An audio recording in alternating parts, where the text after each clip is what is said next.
अस्सलाम वालेकुम, welcome to my YouTube channel. आज का जो हमारा टॉपिक है वो है third order of reaction. Third order of reaction में when the concentration of all the reactant is different, जब कंसंट्रेशन क्या होगी, डिफरेंट है। तो हम लेट कर लेते हैं, हमारे पास 3 रिएक्टेंट है। एक रिएक्टेंट है ए, दूसरा है बी, तीसरा है सी। जब तीनों रिएक्टेंट्स आपस में रिएक्ट करेंगे तो हमारे पास क्या बनेगा, प्रोडक्ट बन जाएगा। जब टाइम क्या होगा, 0, यानी कि अभी रिएक्टेंट्स आपस में रिएक्ट नहीं हुए हैं, रिएक्शन स्टार्ट नहीं हुआ, तो कोई प्रोडक्ट नहीं बनेगा। तो उन्होंने कहा है, कंडीशन हमें दी है कि रिएक्टेंट्स की क्या होंगे, डिफरेंट होंगे, उनकी कंसंट्रेशन क्या होगी, डिफरेंट होगी, रिएक्टेंट्स की कंसंट्रेशन डिफरेंट होगी। तो जो ए की कंसंट्रेशन होगी वो बी की नहीं होगी, सी की भी डिफरेंट होगी, तीनों की कंसंट्रेशन डिफरेंट होगी। तो हम लेट कर लेते हैं, जो ए की कंसंट्रेशन है वो स्मॉल ए है, बी की कंसंट्रेशन स्मॉल बी है, सी की कंसंट्रेशन स्मॉल सी है। आफ्टर कुछ टाइम इंटरवल में, यानी कि कुछ देर बाद जब रिएक्शन स्टार्ट हो गया है और कुछ कंसंट्रेशन जो है वो प्रोडक्ट में कन्वर्ट होना शुरू हो गई है, तो जो प्रोडक्ट आ रहा है वो लेट कर लेते हैं कि हमारे पास क्या आ रहा है, एक्स आ रहा है। तो जो ए की टोटल कंसंट्रेशन है वो कुछ ना कुछ प्रोडक्ट में कन्वर्ट हो गई है, तो इस वजह से हम कह सकते हैं कि ए माइनस एक्स, यानी कि टोटल कंसंट्रेशन में से कुछ कंसंट्रेशन प्रोडक्ट में कन्वर्ट हो गया। इसी तरह बी की कुछ टोटल कंसंट्रेशन में से कुछ कंसंट्रेशन क्या हो गई है, प्रोडक्ट में कन्वर्ट हो गई है। इसी तरह सी की टोटल कंसंट्रेशन में से कुछ कंसंट्रेशन प्रोडक्ट में कन्वर्ट हो गई है। यहाँ पे अब हम अप्लाई करेंगे rate law. Rate law apply करेंगे तो रेट लॉ हमें पता क्या है, rate law is directly proportion to concentration of all the reactants. हमारे पास कौन कौन से रिएक्टेंट है, रिएक्टेंट ए, बी और सी। तो रेट किसके बराबर होता है, change in concentration with respect to time. और प्रोपोर्शनैलिटी ख़त्म करेंगे तो हमारे पास के आ जाएगा, और कंसंट्रेशन ए की कंसंट्रेशन क्या आई है, ए माइनस एक्स। हम यहाँ पे पुट कर देंगे ए माइनस एक्स। बी की कंसंट्रेशन क्या आई है, बी माइनस एक्स। सी की कंसंट्रेशन क्या आई है, सी माइनस एक्स। ये पुट कर देंगे। अब हम क्या करेंगे, सारी एक्स की वैल्यूज़ को एक तरफ ले जाएंगे और ये डी बाई टी को उस तरफ ले जाएंगे। तो ये हमारे पास आ जाएगा D by X into A minus x, B minus x into C minus x, और यहाँ पे आ जाएगा के डी टी। अब हम अप्लाई करेंगे यहाँ पे इंटीग्रेशन। इंटीग्रेशन का जो साइन होता है वो इस तरह का होता है। तो ये हमारे पास आ जाएगा D by X into A minus x, B minus x, C minus X is equal to K integration D by T. अब के इंटीग्रेशन में इसलिए नहीं आया है क्योंकि कांस्टेंट वैल्यूज़ जो हैं इंटीग्रेशन में नहीं आती है, तो इसलिए मैंने उसको इंटीग्रेशन के बाहर लिखा है और उसको मैंने इक्वेशन नंबर 1 कह दी है। अब इस तरह की इंटीग्रेशन को सॉल्व करने के लिए हमारे पास रूल पार्शियल फ्रैक्शन, यहाँ पे हम मेथड यूज़ करेंगे इस इंटीग्रेशन को सॉल्व करने के लिए। पार्शियल फ्रैक्शन में के लिए हम क्या करेंगे, यहाँ से हम लेंगे, इसी में से हम लेंगे 1 A minus x, B minus x into C minus x. D by X तो क्या है, वो डेरिवेटिव है ना, वो नहीं आएगा। तो इसको अब हम पार्ट्स में डिवाइड, पार्शियल फ्रैक्शन का मतलब होता है कि इसको पार्ट्स में डिवाइड करना है। अब हम कितने पार्ट्स में डिवाइड करेंगे वो यहाँ से पता चलेगा। तो वो हमें यहाँ से पता चलेगा कि इसको कितने पार्ट्स में डिवाइड करना है। तो ये एक वैल्यू है, ये दूसरी है और ये तीसरी वैल्यू है। 3 वैल्यू है, इसका मतलब है हमें इसे 3 पार्ट्स में डिवाइड करना है। तो ए, बी और सी, और इनके नीचे ए के नीचे पहली वैल्यू, बी के नीचे दूसरी वैल्यू और सी के नीचे तीसरी वैल्यू लिख देंगे। ए माइनस एक्स आ जाएगा, इसके नीचे बी माइनस एक्स आ जाएगा और इसके नीचे सी माइनस एक्स आ जाएगा, और इस इक्वेशन को हम इक्वेशन नंबर 2 कह देंगे। अब इस इक्वेशन को फर्दर सिंप्लीफाई करने के लिए हम क्या करेंगे, a minus x, B minus x, C minus x से मल्टीप्लाई करेंगे। तो जब हम मल्टीप्लाई करेंगे तो ये वाली वैल्यू इस सारी वैल्यू से कट हो जाएगी, तो हमारे पास इज इक्वल के इस साइड पे 1 आ जाएगा। अब यहाँ पे a माइनस एक्स है, इसके अलावा ये कट जाएगी, तो इसके अलावा जो बाकी 2 वैल्यू हैं वो a के साथ आ जाएगी। तो ये हमारे पास आ जाएगा b माइनस एक्स और c माइनस एक्स। b में b माइनस एक्स है, ये वैल्यू तो कट जाएगी, तो बाकी 2 वैल्यू b के साथ आ जाएगी, प्लस b माइनस एक्स, और यहाँ पे आ जाएगी c minus x plus c के साथ c माइनस एक्स है, ये कट जाएगी और बाकी 2 वैल्यू जो हैं वो आ जाएंगी। तो यहाँ पे आ जाएगा a माइनस एक्स और b माइनस एक्स। इसको हम इक्वेशन नंबर 3 का नाम दे देंगे। अब हम क्या करेंगे, ये जो इक्वेशन 2 में a के नीचे a माइनस एक्स लिखा है इसको 0 के इक्वल रखेंगे। यहाँ से x की वैल्यू निकालेंगे, जो x की वैल्यू आएगी इसको इक्वेशन 3 में पुट करेंगे। इसी तरह b के नीचे जो वैल्यू लिखा है इसको पहले 0 के इक्वल रखेंगे। यहाँ से x की वैल्यू निकालेंगे, जो x की वैल्यू आएगी उसको इक्वेशन 3 में पुट करेंगे। इक्वेशन 3 में पुट करेंगे, यहाँ से b की वैल्यू आ जाएगी। इसी तरह c के नीचे जो वैल्यू लिखी है c माइनस एक्स इसको 0 के इक्वल रखेंगे। यहाँ से x की वैल्यू निकालेंगे, x की वैल्यू जो आएगी वो इक्वेशन 3 में पुट करेंगे। तो यहाँ से हमारे पास c की वैल्यू भी आएगी, फिर a, b और c की वैल्यू आ जाएगी। तो इसे इक्वेशन नंबर 2 में a और b c की जगह पुट करेंगे। तो अब हम क्या करेंगे, a माइनस एक्स को 0 के इक्वल रखेंगे। तो हमारे पास क्या आ जाएगी, x की वैल्यू आ जाएगी। x की वैल्यू क्या आई है, a हमारे पास आ गई है। x की वैल्यू क्या आई है, a हमारे पास आई है। इस वैल्यू को हम इक्वेशन नंबर 3 में पुट करेंगे। जहाँ जहाँ x है वहाँ वहाँ हम क्या पुट करेंगे, a पुट करेंगे। तो पुट करके देखते हैं, b minus a, c minus a plus b, a minus a, c minus a plus c, a minus a और b माइनस ए, ये हमारे पास आ गई। अब यहाँ पे देखें कुछ भी नहीं हो रहा, इसको एज इट इज़ नीचे उतार देंगे। b minus a, c minus a plus यहाँ पे देखें b, a माइनस ए क्या हो जाएगा, 0 हो जाएगा और ये c minus a as it is आ जाएगा, प्लस a माइनस ए क्या हो जाएगा, 0 हो जाएगा और b minus a as it is आ जाएगा। तो यहाँ पे अगर देखें तो ये 0 वाला फैक्टर जो है, 0 जिससे भी मल्टीप्लाई होगा वो उसको 0 कर देगा। इसी तरह ये 0 यहाँ पे भी है, ये c फैक्टर को क्या कर देगा, 0 हो जाएगा। b और c क्या हो जाएंगे, 0। तो यहाँ पे हमारे पास सिर्फ a की वैल्यूज़ रह जाएंगी, ये आ गई। अब यहाँ से हम a की वैल्यू निकाल लेंगे। ये यहाँ पे मल्टीप्लाई हो रही है, उधर जाके डिवाइड हो जाएंगी। तो a की वैल्यू हमारे पास आ जाएगी 1 बाय b माइनस ए और c माइनस ए, ये हमारे पास वैल्यू आ जाएगी। अब हमने क्या करना है, यहाँ पे इनको इसके मुताबिक अरेंज करना है, ये आपने याद कर लेने। a माइनस बी के मुताबिक, b माइनस सी के मुताबिक और c माइनस ए के मुताबिक। अब यहाँ पे देखें c माइनस ए तो इसके मुताबिक है, लेकिन a माइनस बी है, मतलब a पॉजिटिव है b नेगेटिव है। यहाँ पे देखें b पॉजिटिव है a नेगेटिव है, तो हम यहाँ पे क्या करेंगे, इसका माइनस जो है वो बाहर निकाल लेंगे। तो ये माइनस बाहर आ गया, तो ये आ गया a माइनस बी और c माइनस ए। अब हमारे पास a माइनस बी भी है और c माइनस ए भी है, लेकिन b माइनस सी नहीं है। तो इसलिए हम मल्टीप्लाई और डिवाइड कर लेंगे b माइनस सी में। मैथ का रूल है कि जिस चीज़ से मल्टीप्लाई करते हैं उसी से डिवाइड करते हैं, ठीक है। जब b माइनस सी के साथ इसको मल्टीप्लाई और डिवाइड करेंगे तो हमारे पास की इक्वेशन आ जाएगी minus b minus C into a minus b, b minus c and c minus a. अब हम यहाँ पे लेट करेंगे, हम ये लेट कर लेते हैं हम सिंप्लीफिकेशन के लिए ना, कि आगे हमें जो ज़्यादा जो नीचे वाली वैल्यूज़ है वो लंबी होती जाएंगी, तो आगे इंटीग्रेशन को सॉल्व करना मुश्किल होता जाएगा। तो इस वजह से हम यहाँ पे लेट कर लेते हैं कि a माइनस बी और b माइनस सी और c minus a, a minus b, b minus c और c माइनस ए को हम अल्फ़ा के इक्वल लेट कर लेते हैं। तो अब जो ऊपर वाली इक्वेशन नंबर 4 है हमारे पास, वो कुछ इस तरह आ जाएगी, जो कि हमारे पास a की वैल्यू होगी। पुट करेंगे इक्वेशन 4 में,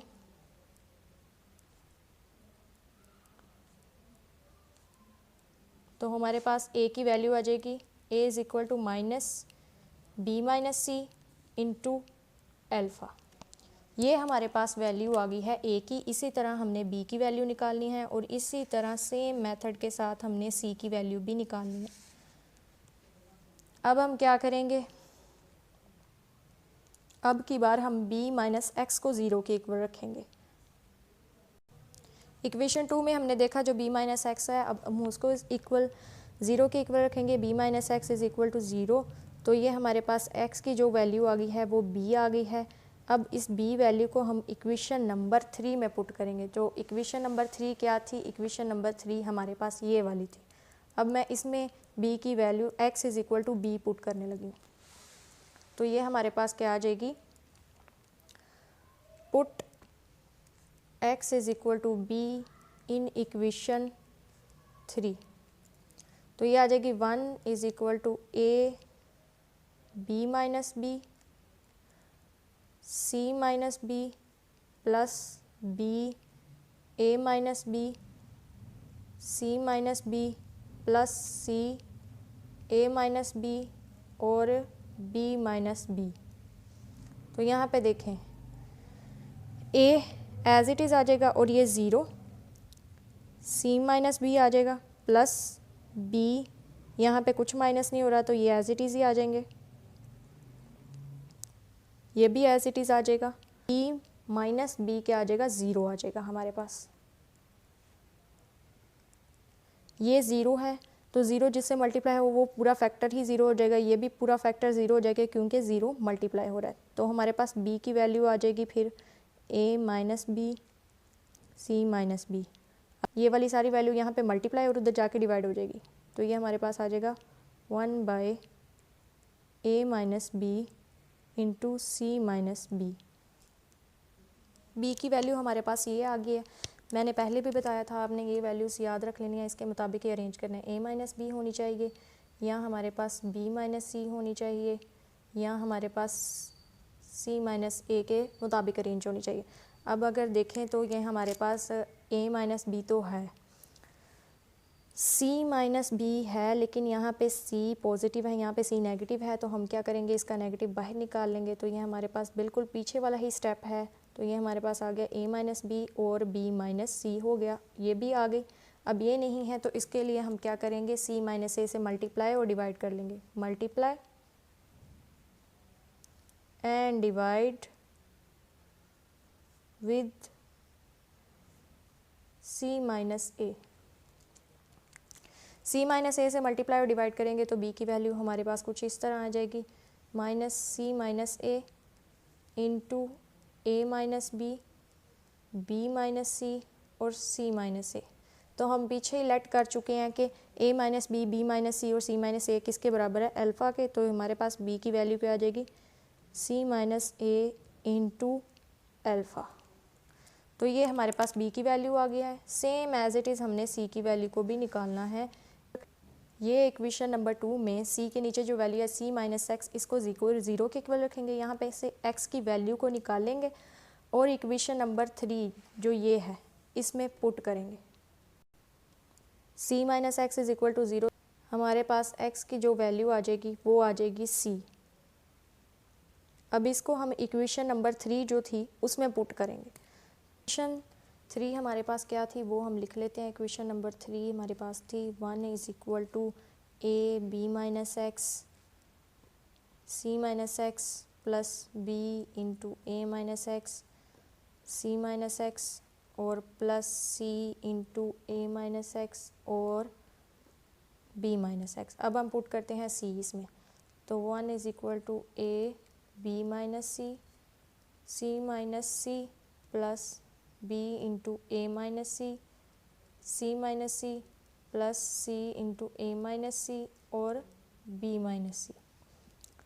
तो यहाँ पे अगर देखें तो वही वाले फैक्टर 0 हो रहे हैं। c माइनस c 0 हो जाएगा, a is equal to b minus c, ये हो गया 0 प्लस b आ जाएगा a माइनस c, फिर ये भी 0 हो जाएगा क्योंकि c minus c 0 plus c वाला फैक्टर जो है वो एज इट इज़ आ जाएगा। ये वाले फैक्टर्स तो 0 हो जाएंगे तो c की वैल्यू हमारे पास c के साथ वाली वैल्यू ऐसे आ जाएगी। अब ये वैल्यू यहाँ पे मल्टीप्लाई और ये उधर जाके डिवाइड हो जाएगी, a माइनस सी और b माइनस सी। अभी थोड़ी देर पहले भी मैंने बताया था कि आपने इन सबको इसके मुताबिक अरेंज करना है, a माइनस बी के, b माइनस सी के और c माइनस a के।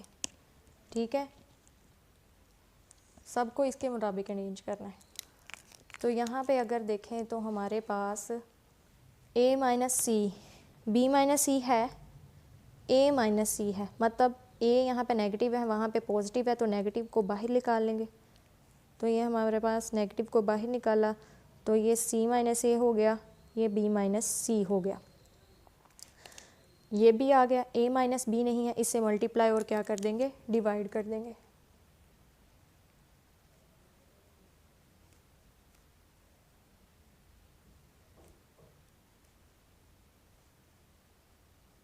वैल्यू कुछ इस तरह आ जाएगी, a minus B into A minus B, b minus c और c माइनस ए, ये हमारे पास आ गई। अब हमने इसको किसके इक्वल किया हुआ था, अल्फ़ा के लेट किया हुआ था हमने, तो हम यहाँ पे पुट कर देंगे अल्फ़ा, तो ये हमारे पास c की वैल्यू भी आ गई। अब इस c की वैल्यू को इक्वेशन नंबर 2 में पुट करेंगे। ये हमारे पास इक्वेशन नंबर 2 मैंने लिख ली है। हम इसमें जो a, b और c की वैल्यू निकाली थी वो पुट करेंगे। अब हम हमारे पास जो वैल्यूज़ आई थी वो मैंने लिख ली हैं। ये इक्वेशन नंबर 2 है, इसमें a, b, c value put करने लगे हैं। ये एज इट इज़ आ जाएगा। a की वैल्यू हमारे पास जो आई थी वो आई थी माइनस बी माइनस सी इंटू अल्फ़ा, ये आई थी, और इसके साथ ये वैल्यू आ जाएगी जो कि है a माइनस एक्स। ठीक है, इसी तरह b की हमारे पास वैल्यू आई थी, b की वैल्यू आई थी माइनस सी माइनस ए, और नीचे क्या आई थी अल्फ़ा साथ, और ये वाली वैल्यू आ जाएगी बी माइनस एक्स। इसी तरह हमारे पास c की वैल्यू क्या आई थी minus a minus B into alpha, और ये वैल्यू आ जाएगी c माइनस एक्स। ठीक है, अब हम क्या करेंगे, यहाँ पे अगर गौर से देखें तो सारी इक्वेशन में क्या है, अल्फ़ा कॉमन है, तो अल्फ़ा को हम बाहर निकाल लेंगे। अल्फ़ा क्या आ जाएगा, बाहर आ जाएगा, तो इक्वेशन के अंदर जो वैल्यू रह जाएगी वो माइनस बी माइनस सी इंटू ए माइनस एक्स आ जाएगी, प्लस माइनस माइनस हो जाएगा, सी माइनस ए इंटू बी माइनस एक्स आ जाएगी, प्लस माइनस माइनस हो जाएगा, और ए minus B into C minus x हमारे पास आ जाएगी। अब हम अप्लाई करेंगे इंटीग्रेशन, अप्लाई इंटीग्रेशन, इंटीग्रेशन को अप्लाई करेंगे दोनों साइड्स पे, तो हमारे पास इंटीग्रेशन का साइन कुछ इस तरह है।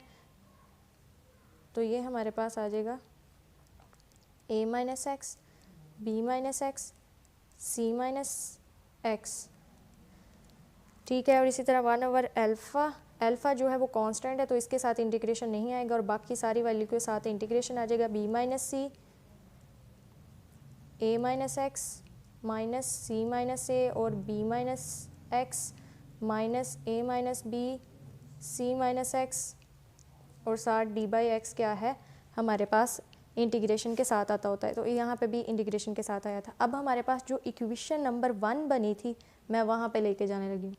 इक्वेशन नंबर 1 में हमने इसको इक्वेशन 1 का नाम दिया था। अब अगर देखें तो जहाँ पे हमने इंटीग्रेशन को अप्लाई किया है सेम वही, ये वही लेफ़्ट साइड बन गई है। अब हम इसको इक्वल के इंटीग्रेशन डी बाई टी के कर लेंगे। यहाँ पे इक्वेशन 1 की वैल्यू को पुट किया जाएगा, पुट वैल्यू ऑफ इक्वेशन 1, तो यहाँ पे आ जाएगा हमारे पास के integration D by t is equal to 1/अल्फ़ा। अब इंटीग्रेशन क्या होता है, इंटीग्रेशन में ये होता है कि ये इंटीग्रेशन जब माइनस और प्लस की होती है तो इंटीग्रेशन, ये इंटीग्रेशन इसके साथ भी है, ये इंटीग्रेशन इसके साथ भी है, ये इंटीग्रेशन इसके साथ भी है, तो हम अलग-अलग करके इंटीग्रेशन अब लिख लेते हैं। तो ये हमारे पास ब्रैकेट है, ये इंटीग्रेशन है, पहले इसके साथ लिखते हैं minus B minus C into A minus x, D by x भी सबके साथ आएगा, और minus integration c minus A B minus x D by x minus integration आ जाएगा a minus B C minus x d x आ जाएगा। अब हम क्या करेंगे, इंटीग्रेशन को अलग-अलग सॉल्व कर लेंगे। मैं इसको इक्वेशन नंबर 5 का नाम दे देते हैं, और यहाँ पे इन सब की इंटीग्रेशन को मैं अलग सॉल्व करने लगी हूँ नीचे। अगर टेस्टर पे सॉल्व किया तो वो बहुत लंबी हो जानी है, तो इसलिए मैंने कहा कि अलग सॉल्व कर लेते हैं। a minus x into D by X, तो b माइनस सी, यहाँ पे कोई वाला x फैक्टर नहीं है, तो ये सारी की सारी वैल्यू क्या चली जाएगी, बाहर चले जाएगी। पहले मैं इसकी इंटीग्रेशन सॉल्व करूँगी, फिर मैं इसकी, और फिर इसकी, तीनों की इंटीग्रेशन सॉल्व करने के बाद मैं इसके अंदर पुट करूँगी। b माइनस सी बाहर चला जाएगा, ये बाहर आ गया। इंटीग्रेशन सिर्फ किसकी रह गई है, 1/a minus x into D by x. अब यहाँ पे उसी तरह डेरिवेटिव होना चाहिए यहाँ पे, तो डेरिवेटिव नहीं है तो क्या करेंगे, डेरिवेटिव नहीं है तो इसलिए इसको माइनस के साथ मल्टीप्लाई भी करेंगे। तो जब माइनस से इसको मल्टीप्लाई करेंगे तो यहाँ पे प्लस हो जाएगा और यहाँ पे क्या आ जाएगा, माइनस आ जाएगा। तो अब डेरिवेटिव बन गया और इस तरह 1/a माइनस एक्स का जो डेरिवेटिव आएगा वो हमारे पास आ जाएगा b minus C as it is नीचे आ जाएगा और यहाँ पे आ जाएगा natural log a minus X, same यही वाली वैल्यू। और ये d बाई एक्स डेरिवेटिव के साथ सॉरी इंटीग्रेशन के साथ क्या हो जाएगा, ख़त्म हो जाएगा। तो ये हमारे पास इसकी वैल्यू आ गई है। उसके बाद हम इसकी वैल्यू निकालते हैं। इसकी वैल्यू निकालने के लिए हम क्या लिखेंगे, integration c minus A B minus x D by X. इसी तरह c माइनस ए बाहर चला जाएगा क्योंकि ये कांस्टेंट फैक्टर है, तो ये हमारे पास आ जाएगा 1/b minus x into D by x. ये सेम उसका डेरिवेटिव नहीं है तो यहाँ पे ये माइनस आ जाएगा और यहाँ पे भी माइनस आ जाएगा और ऊपर पॉजिटिव इसलिए होगा क्योंकि पहले से ही माइनस था। तो यहाँ पे आ जाएगा माइनस सी माइनस ए। जब इंटीग्रेशन को ख़त्म करेंगे तो नेचुरल लॉग आ जाएगा और ये वाली वैल्यू हो जाएगी a माइनस एक्स और ये वैल्यू ख़त्म हो जाएगी। इसी तरह अब हम वैल्यू फाइंड कर लेते हैं इसकी। तो ये हमारे पास आ जाएगा a minus B C minus x into D by X. A minus B क्या है, ये हमारे पास कांस्टेंट है, ये बाहर आ जाएंगे और इंटीग्रेशन में रह जाएगा 1/c minus x into D by X. तो यहाँ पे डेरिवेटिव बनाने के लिए -1 से मल्टीप्लाई करना पड़ता है, तो यहाँ पे भी माइनस आ जाएगा क्योंकि माइनस माइनस बाद में क्या हो जाता है, -1 को -1 से मल्टीप्लाई करें तो 1 आ जाता है, तो इसीलिए वही फैक्टर बन जाएगा ना। तो ये आ जाएगा माइनस a माइनस बी। तो इंटीग्रेशन ख़त्म करेंगे तो ये हमारे पास आ जाएगा c माइनस एक्स। ये जो हमारे पास वैल्यू आई हैं इसको मैं इक्वेशन 5 में पुट करने लगी हूँ नेक्स्ट पेज पे। ये ले जी, हमने पुट कर लिया है इसमें। तो ये हमारे पास जो है वो वैल्यू आ गई है। अब इसके भी इंटीग्रेशन को ख़त्म करेंगे तो ये हमारे पास आ जाएगा के टी प्लस सी। पहले भी बताया था कि इंटीग्रेशन को ख़त्म करें तो साथ सी आता है, तो ये सारी वैल्यू एज इट इज़ नीचे उतार देंगे। तो ये आ गई, सिर्फ मैंने चेंजिंग क्या की है, माइनस माइनस क्या हो जाएगा प्लस और ये माइनस क्या हो जाएगा प्लस। ठीक, अब हम क्या करेंगे, अब हम अप्लाई करेंगे लिमिट्स को। लिमिट्स अप्लाई करेंगे, अप्लाई लिमिट्स।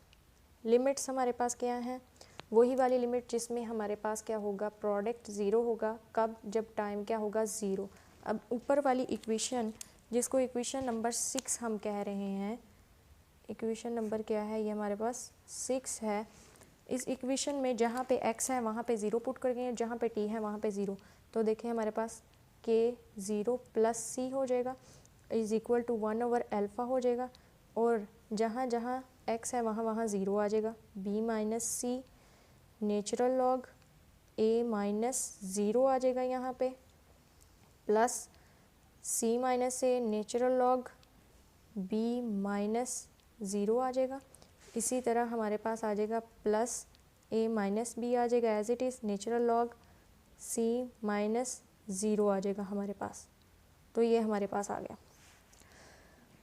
तो इक्वेशन हमारे पास बन जाएगी। तो c की वैल्यू हमारे पास यहाँ से निकल आएगी क्योंकि k को 0 से मल्टीप्लाई किया 0, तो 1/अल्फ़ा आ गया हमारे पास। तो ये हमारे पास वैल्यू आ जाएगी b minus C natural log a plus ये 0 है, ये ख़त्म हो गया, c minus A natural log b plus a minus B natural log c। तो ये हमारे पास c की वैल्यू आ गई है। अब इस c की वैल्यू को हम इस इक्वेशन नंबर 6 में पुट करेंगे, इस इक्वेशन नंबर 6 में पुट करेंगे यहाँ पे। तो हम क्या करेंगे, इस c की वैल्यू को इस इक्वेशन नंबर 6 में यहाँ पे मैंने पुट किया है, तो हमारे पास ये इक्वेशन आ गई है के टी 1/अल्फ़ा b minus C natural log a plus c minus से natural log b plus a minus b natural log c is equal to 1/अल्फ़ा b minus C natural log a minus x plus c minus a natural log b minus x plus a minus b natural log c minus x. अब हम क्या करेंगे, ये जो सारी value c की है ये इधर प्लस और ये उधर जाके माइनस हो जाएगी। इसको मैं अगले पेज पे करके दिखाती हूँ। तो कि c की जो सारी वैल्यू वो उठा के मैं इस तरफ ले आई। तो अब हम क्या करेंगे, 1/अल्फ़ा इसमें भी है, 1/अल्फ़ा इसमें भी है, तो ये कॉमन ले लेंगे। जब ये कॉमन लेंगे तो ये अल्फ़ा इधर क्या हो रहा है, डिवाइड हो रहा है, उधर जाके क्या हो जाएगा, मल्टीप्लाई, तो ये इस तरफ आ गया, तो ये माना अल्फ़ा अब ख़त्म हो गया। अब b minus C natural log a minus X, b minus C natural log a, इसको मैं इकट्ठा लिखने लगी हूँ लेकिन दरमियान में क्या होगा, माइनस, ठीक है। b minus C natural log a minus x और ये minus b minus C natural log a। इसी तरह ये वाली वैल्यू c माइनस ए natural log b minus x, c minus ए नेचुरल लॉग b लिखने लगी। यहाँ पे प्लस था तो यहाँ पे प्लस c माइनस ए natural log b minus x, और अब ये c माइनस ए वाली यहाँ पे लिखूँगी माइनस, क्योंकि ये माइनस है, माइनस प्लस क्या हो जाएगा, माइनस c माइनस ए नेचुरल लॉग b। उसके बाद ये वाली वैल्यू रह गई है, इसको लिखेंगे plus a minus B natural log c minus X, a minus B natural log, यहाँ पे आ जाएगा माइनस, क्योंकि माइनस प्लस क्या है, minus a minus B natural log c। अब अगर इस इक्वेशन में देखें तो हमारे पास b माइनस सी इसमें भी है, b माइनस सी इसमें भी है, b माइनस सी क्या होगा, इनमें से कॉमन आ जाएगा, c माइनस ए इसमें भी है, c माइनस ए इसमें भी है, c माइनस ए इन दोनों वैल्यू में से कॉमन आ जाएगा, a माइनस बी इसमें भी है, a माइनस बी इसमें भी है, इन दोनों वैल्यू में से a माइनस बी कॉमन आ जाएगा, तो हम लेते हैं, तो यहाँ पे आ जाएगा b माइनस सी कॉमन, तो अंदर क्या वैल्यू रह जाएगी हमारे पास, natural log a minus x आ जाएगा and minus natural log a आ जाएगा। इसी तरह c माइनस ए हमारे पास कॉमन आ जाएगा, अंदर क्या रह जाएगा, natural log b minus x minus natural log b आ जाएगा। इसी तरह इसमें से a माइनस बी कॉमन आ जाएगा, अंदर क्या रह जाएगा, natural log c minus x और माइनस नेचुरल लॉग c आ जाएगा। अब हमें पता है कि अगर लॉग वाली वैल्यूज़ माइनस हों तो इसे डिवीजन में चेंज कर लेते हैं, जो कि हमारे पास आ जाएगा के t alpha is equal to b minus c, तो हम इसको ऐसे लिख सकते हैं, natural log a minus x into a plus c minus A natural log, इसको भी ऐसे ही लिख लेंगे, b minus x into b और plus a minus B natural log c minus x into c. किया क्या है, इस वैल्यू को ऊपर लिखा है, इस वैल्यू को नीचे लिखा है। जब भी दो वैल्यूज़ हों नेचुरल लॉग के उनके दरमियान माइनस हो तो एक वैल्यू ऊपर आ जाती है, एक वैल्यू क्या आ जाती है, नीचे आ जाती है। तो ये हमारे पास था थर्ड ऑर्डर ऑफ रिएक्शन। अगर वीडियो अच्छी लगी हो तो इसे प्लीज़ वीडियो को लाइक करें एंड चैनल को सब्सक्राइब करें। Thank you so much.